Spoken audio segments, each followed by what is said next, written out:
कहलाओगे, किसी की मदद करोगे तो इबादत गुजार कहलाओगे।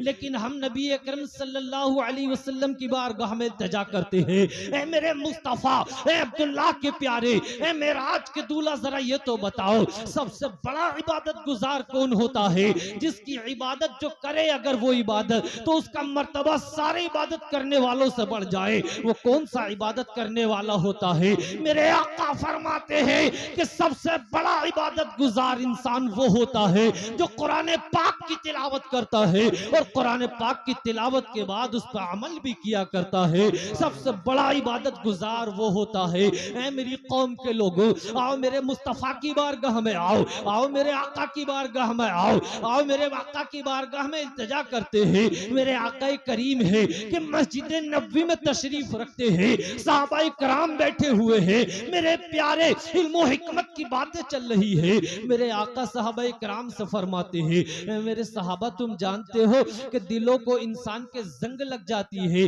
जैसे कि लोहे को पानी लगने की वजह से जंग लग जाती है, इसी तरीके से इंसान के दिल को जंग लग जाती है। लोहे को जंग तो इस वजह से लगती है कि लोहे को पानी लग जाता है या मिट्टी लग जाती है, और इंसान के दिल को जंग इस वजह से लगती है कि वो अल्लाह की नाफरमानी करता है, नमाजें छोड़ता है, माँ बाप का दिल दुखाता है। इस वजह से इंसान का दिल भी जंग आलूद हो जाता है। ऐ मेरी कौम के लोगों, क्या आज हमारे अंदर एक बड़ी तादाद ऐसी नहीं है जो नमाज को छोड़ते चले जा रहे हैं, माँ बाप का दिल दुखाते चले जा रहे हैं, मेरे प्यारे ज़कात अदा नहीं करते हैं, रमजान का महीना आता है तो रोजे नहीं रखते। ऐ मेरी कौम के लोगों, इतनी नमाजें छोड़ने के बाद तुम बताओ तो सही तुम्हारा कब्र में क्या होगा, तुम्हारा मौत के बाद बनेगा क्या? याद करो अपनी मौत को, याद किया करो अपनी मौत को, याद किया करो अपनी कब्र को, याद किया करो अपनी कब्र की वादियों को,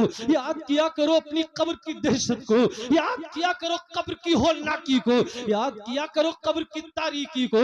तुम हमेशा यहाँ न रहोगे, तुम्हारी जिंदगी चंद दिन की है, इस जिंदगी का चिराग बुझ जाएगा तो इस दुनिया से तुम चले जाओगे। बस तुम्हारे पास एक सांस ही तो है जो सांस चल रही है, और ये सांस जिस दिन रुक गई तो मेरे प्यारे तुम्हारे सगे बेटे, तुम्हारे भाई और तुम्हारे अजीज व अकारीब तुम्हें मनो मिट्टी के नीचे उतार आएंगे। उस वक्त की सोचो जब तुम्हें तुम्हारी कब्र में उतार दिया जाएगा और तुमसे हिसाब लिया जाएगा।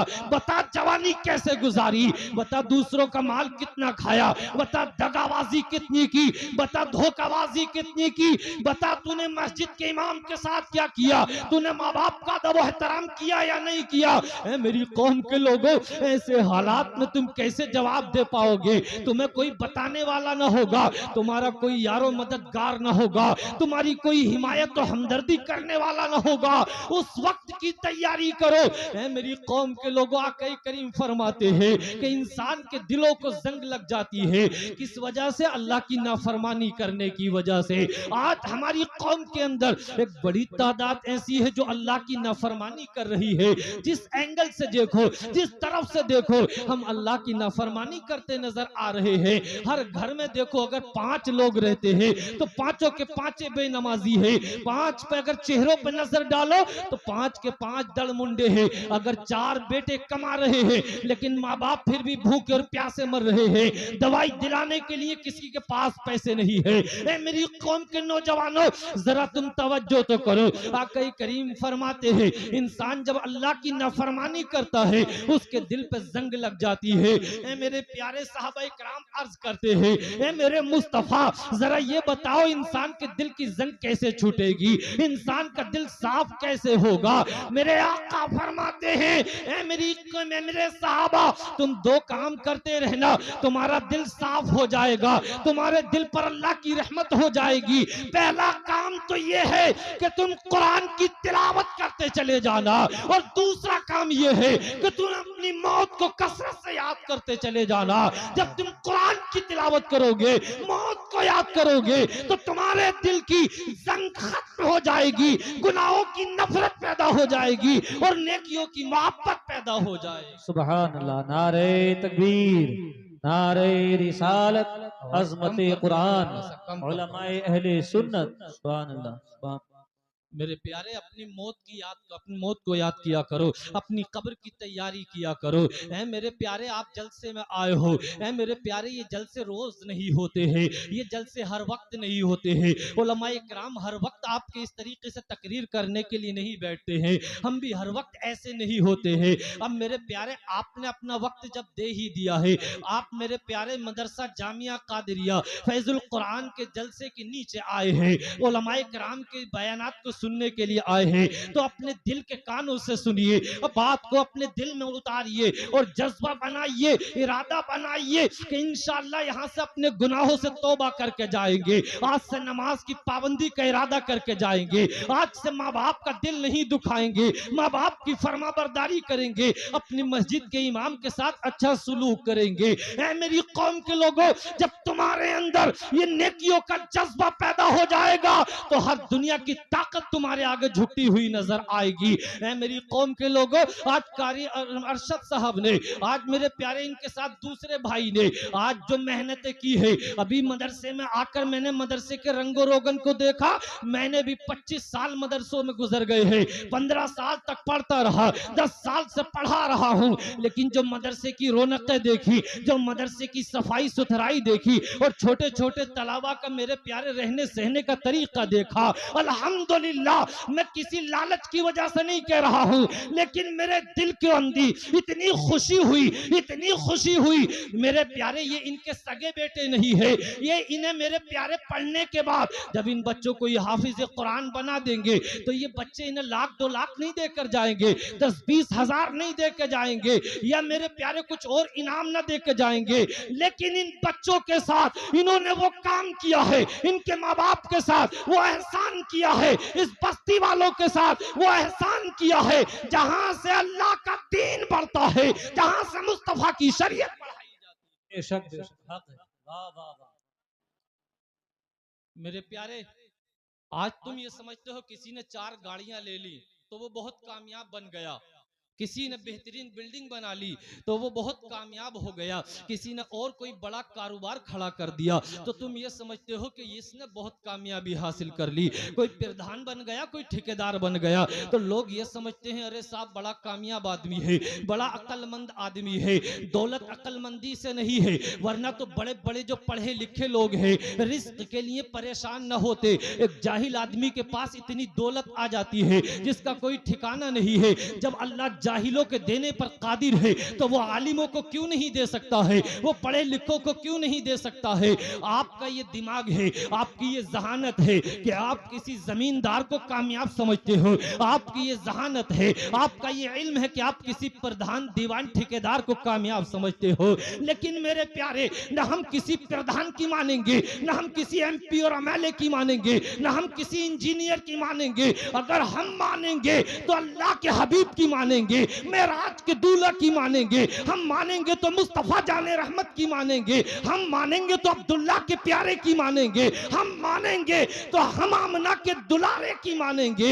मेरे आका फरमाते हैं खैरुकुम मन तअल्लमल कुरान व अल्लमहु मा लम तअलम, तुम में बेहतरीन इंसान वो है, तुम में मकाम वाला इंसान वो है, तुम में मर्तबे वाला इंसान वो है जो कुरान पढ़ता है, जो कुरान पढ़ाता है। यानी पता ये चला कि कुरान पढ़ने वाले का, कुरान पढ़ाने वाले का सबसे बड़ा मकाम होता है, और मेरे आका जिसे बड़ा कहते वो बड़ा होता है, और जिसे मेरे आका बड़ा कर दे वो बड़ा होता है। तभी तो किसी ने बड़ी मचल कर कहा है यही है आरज़ू कि तालीम कुरान हो जाए, यही है आरज़ू कि तालीम कुरान हो जाए, हर एक परचम से ऊंचा परचमे इस्लाम हो जाए। सुभान अल्लाह। नारे तकबीर, नारे रिसालत, मसलके आला हजरत, अजमते कुरान कॉन्फ्रेंस, जामिया कादरिया फैजुल कुरान। मेरे प्यारे, कुरान एक ऐसी अजीम किताब है जो आपकी दुनिया दुनिया में भी रहनुमाई करेगी, जो तुम्हारे लिए दुनिया में भी फायदेमंद है, जो तुम्हारे लिए आखिरत में भी फायदेमंद है। मेरे प्यारे, कुरान का सुनना, कुरान का पढ़ना और कुरान के पढ़ने और पढ़ाने वालों से मोहब्बत करना, ये भी बड़ी अजीम नेमत है, ये भी बड़ी अजीम दौलत है, और ये हर एक इंसान को नसीब नहीं होती है। अल्लाह जिसे तौफीक देता है उसे मिलती है। ऐ मेरी कौम के लोगों, जरा थोड़ी सी देर तवज्जो करना। अब बिला जरूरत कोई उठ के न जाए, इन नौजवानों से भी कहना चाहूंगा, अब कोई उठ के न जाए, मैं ही बस आखिरी हूँ। थोड़ी देर दिल लगाएंगे तो इंशाल्लाह कोशिश करूंगा। मेरे प्यारे, जरा तवज्जो करना, अब कोई उठ के न जाए बिल्कुल बिला जरूरत कोई भी। उलमाए किराम से भी तवज्जो चाहूंगा। मेरे प्यारे, जरा तवज्जो करने की जरूरत है। कुरान हमें कैसे फायदे देता है, कुरान के पढ़ने और सुनने से हमें क्या मिलता है। मेरे प्यारे, अल्लामा याफी रहमतुल्लाह अलैह ये कहते हैं कि मेरी कुछ मुल्क यमन के बुजुर्गों से मुलाकात होती है, और एक मर्तबा वो मुलाकात में एक वाकया बयान फरमाते हैं, और वो ये कहते हैं बुजुर्ग कि एक मर्तबा हम जो है एक जनाजे में शरीक हुए, और जनाजे में जब उस जनाजे की जो है कफन दफन सब कुछ हो गया, हम मिट्टी देने के बाद वापस आ रहे हैं। ऐ मेरी कौम के लोगों, तवज्जो करो। आज मेरे प्यारे, एक जाहिल आदमी, एक अनपढ़ आदमी जो मस्जिद में कभी नहीं जाता है, लेकिन किसी के जनाजे में शरीक हो जाए तो कब्रिस्तान में जाके बताता है, अरे इस कोने में घास ज्यादा हो गई है, अरे ये दीवार यहाँ एक बजा देनी चाहिए थी, फला जगह ये कर देना चाहिए था। लेकिन जैसे ही कब्रिस्तान से आता है, उसे पता नहीं कब्रिस्तान में क्या हो रहा है, वहाँ क्या हालात है, वहाँ की क्या तैयारी करनी चाहिए। ऐ मेरी कौम के लोगों, आज हमारे दिलों से खौफे खुदा निकल चुका है। आज अगर किसी के जनाजे में शरीक हो तो भी मोबाइल कान पे लगा है, तो भी दुनियादारी की बातें हो रही है। उलमाए कराम कहते हैं, जब पहले किसी का इंतकाल हो जाता किसी बस्ती में, तो महल्ले में हफ्तों तक सोग रहता, महल्ले में हर हफ्तों तक मेरे प्यारे लोग परेशान रहते, लोगों के अंदर बड़ा खौफ रहता। लेकिन आज पड़ोस में इंतकाल हो जाए तो पड़ोस के घर में एलसीडी चलती हुई नजर आती है, पड़ोस के लड़के मोबाइल में फिल्म देखते हुए नजर आते हैं। ऐ मेरी कौम के लोगों, तवज्जो करना। कहते हैं जब हम उसकी दफन से वापस पलट रहे थे, जैसे ही कब्रिस्तान से बाहर निकलते हैं, एक धमाकेदार आवाज आती है, और धमाकेदार जब आवाज आई तो कहते हैं एक बुजुर्ग में पलट कर गया, और मैं कब्र के करीब पहुंचा तो मैं क्या देखता हूं कि कब्र से एक सियाह यानी काला कुत्ता निकल कर जा रहा है। मैंने पूछा, ये धमाकेदार जो आवाज आई, ये चोट तेरे लगी या साहिबे कब्र यानी जनाजे के लगी? वो सियाह कुत्ता कहने लगा, ये चोट मेरे ही लगी। कहा, तू क्या बला और क्या मुसीबत है? ये सियाह कुत्ता कहने लगा, मैं इस इंसान के बदअमल हूँ यानी बुरे अमाल हूँ, मैं इसके पास जाने वाला था जिसकी वजह से ये इंसान अजाब में मुब्तला हो जाता। लेकिन कहते हैं कि तू क्यों आ गया, तुझे क्यों मार के भगा दिया गया? तो मेरे प्यारे, गैब से आवाज आती है, ये कुरान की एक सूरत की तिलावत करता था, वही सूरत इसको बचाने के लिए आ गई, और बस इसके बुरे अमाल को भगा दिया गया। ऐ मेरी कौम के लोगों, तवज्जो करो। आज तुम्हारी बस्ती में हाफिज कुरान बने हैं, आज तुमने उलमाए कराम को बुलाया है, आज मेरे प्यारे मौलाना ने कारी साहब ने मेहनत की है, ये 4 हाफिज कुरान बनाए हैं। कुरान का हिफ्ज कराना या कुरान का हिफ्ज करना ये कोई आसान काम नहीं है, ये बहुत मुश्किल काम है। इनकी मेहनतों को सराया करो, इनसे मोहब्बत किया करो। आलिम दीन से मोहब्बत करना, हाफिज कुरान से मोहब्बत करना, ये तुम्हारी दुनिया भी आबाद कर देगा, ये तुम्हारी आखिरत भी आबाद कर देगा। दुनिया में बहारें आ जाएंगी, और आखिरत में जब जाओगे तो यही हाफिज कुरान तुम्हारी शफाअत करते हुए